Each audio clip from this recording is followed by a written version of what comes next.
নমস্কাৰ এই মুহূৰ্তত জনাইছো অসমৰ প্ৰত্যেকগৰাকী জনসাধাৰণৰ বাবে কেইবাটাও গুৰুত্বপূৰ্ণ খবৰ। আজি হৈছে ২৭ ফেব্ৰুৱাৰী। আজিৰ দিনটোতে অসমৰ লগতে ভাৰতবৰ্ষৰ বিভিন্ন প্ৰান্তৰ পৰা কেইবাটাও গুৰুত্বপূৰ্ণ খবৰ যুগুত কৰা হৈছে। এই মুহূৰ্তত জনাইছো আজিৰ প্ৰথমটো খবৰ। আজিৰ প্ৰথমটো খবৰেই ৰাজ্যবাসীৰ বাবে এটা ডাঙৰ খবৰ। UCC কি? UCC আহিলে কি হ'ব অসমত? বিধানসভাত ঘোষণা কৰিলে মুখ্যমন্ত্ৰী ডক্টৰ হিমন্ত বিশ্ব শৰ্মাই। চাৰিটা গুৰুত্বপূৰ্ণ বিষয় থাকিব UCCত। বিবাহ, বহু বিবাহৰ বাবে নিয়ম থাকিব UCCত আৰু নিৰ্ধাৰিত বয়সৰ পূৰ্বে বহিব নোৱাৰিব বিয়াত। আমি সবিশেষ জনাইছোঁ যে UCC কি আৰু UCC অসমত আহিলে কি হ'ব। UCCয়ে বহু বিবাহত আনিব বিশেষ নিষেধাজ্ঞা।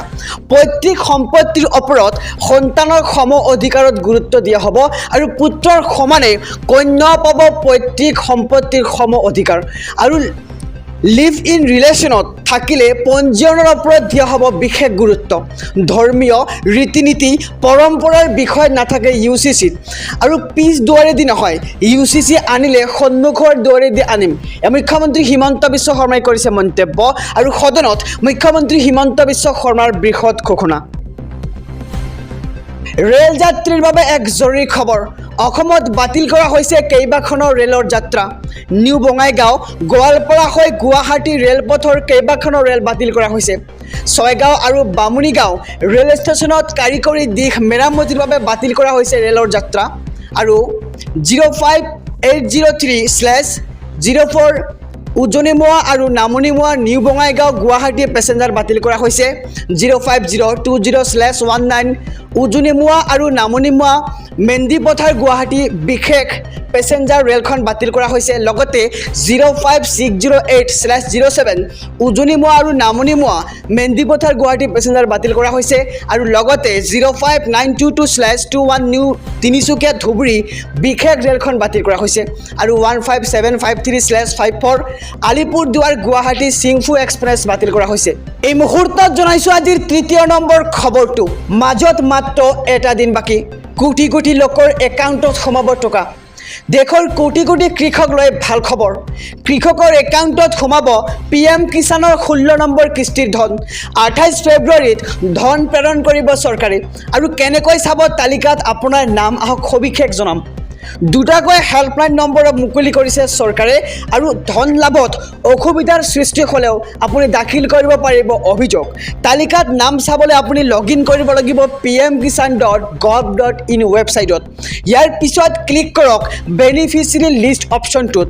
ইয়াত ক্লিক কৰাৰ পিছত ৰাজ্য আৰু আপোনাৰ জিলা, আপোনাৰ গাঁৱৰ নামখন বাছনি কৰি আপুনি চাব পাৰিব তালিকাত নাম।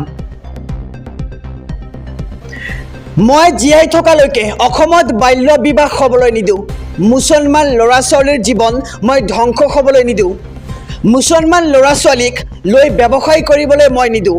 মুখ্যমন্ত্ৰী হিমন্ত বিশ্ব শৰ্মাৰ মন্তব্য। বাল্য বিবাহক লৈ সদনত ৰুদ্ৰৰূপ হিমন্ত বিশ্ব শৰ্মাৰ। কোনোপধ্যেই বাল্য বিবাহ চলিবলৈ দিয়া নহ'ব অসমত আৰু 2026 চনৰ ভিতৰত অসমত বাল্য বিবাহৰ দোকান মই বন্ধ কৰি দিম বুলি মন্তব্য কৰে মুখ্যমন্ত্ৰী ডক্টৰ হিমন্ত বিশ্ব শৰ্মাই। আৰু 6ৰ পৰা 7 বছৰীয়া ল'ৰা ছোৱালীৰ বিয়াৰ সমৰ্থনত থিয় হ'বলৈ লাজ নাপায় নেকি কংগ্ৰেছে? মই জীয়াই থকালৈকে অসমত বাল্য বিবাহ হ'বলৈ নিদিওঁ। মুখ্যমন্ত্ৰী হিমন্ত বিশ্ব শৰ্মাই কৰিছে মন্তব্য। মুছলমান ল'ৰা ছোৱালীৰ জীৱন মই ধ্বংস হ'বলৈ নিদিওঁ। 1 জুলাইৰ পৰা দেশত 3খন নতুন আইন। কি থাকিব নতুন আইনত, আহক সবিশেষ জানি লওঁ। দেশত আহি গ'ল 3খন নতুন কঠোৰ ফৌজদাৰী আইন আৰু 1 জুলাইৰ পৰা বলবৎ হ'ব এই আইন 3খন। দেশত অন্ত পৰিব IPC আৰু CRPC। প্ৰযোজ্য হ'ব ন্যায় সংহিতা, নাগৰিক সুৰক্ষা সংহিতা আৰু সাক্ষ্য আইন।